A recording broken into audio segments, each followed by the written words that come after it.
अस्सलामुअलैकुम, मैं हूं रिमशा। मैं आप सबको अपने चैनल रियलिटी न्यूज़ में वेलकम करती हूं। उम्मीद है कि आप सब लोग खैरियत से होंगे। मैं आपको आज के न्यूज़ से आगाह करती हूं। सऊदी अरब के फरमारवा शाह सलमान बिन अब्दुल अज़ीज़ और वली अहद शहज़ादा मोहम्मद बिन सलमान की हदायत की रोशनी में इस मरतबा जद्दा के शाह अब्दुल अज़ीज़ बैनुल अक़वामी हवाई अड्डे पर उतरने वाले आज़मीन हज में सिम कार्ड तकसीम किए जा रहे हैं और इन्हें इंटरनेट की मुफ्त सहूलत मुहैया की जा रही है। गैर मुल्की खबर रसा इदारे के मुताबिक सऊदी हकाम ने बताया कि इमसाल हजाज कराम की खिदमत के प्रोग्राम के तहत इनमें 10 लाख सिमें तकसीम की जा रही हैं ताकि वह अपने अपने आबाई ममालिक में अपने प्यारों से राब्ते में रहें और इन्हें अपने रूहानी तजर्बात और हिजाज़ मुक़द्दस में अपनी मसरूफियात से आगाह कर सकें।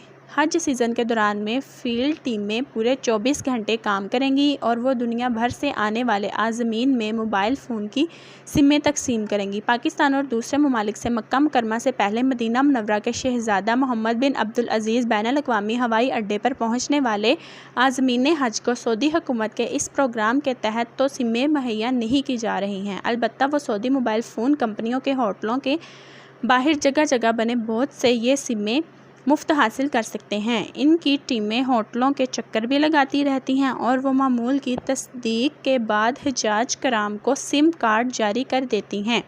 4 सऊदी मोबाइल फ़ोन कंपनियों मोबाइली, जैन, लिब्रा और STC के नौजवान कारंदे अल हरम अल नबवी अल शरीफ की जाने वाली शाहराहों पर जगह जगह मौजूद नज़र आते हैं और वो पासपोर्ट नंबर की बुनियाद पर आज़मीन हज को उंगलियों के निशान लेकर सिमें जारी कर देते हैं।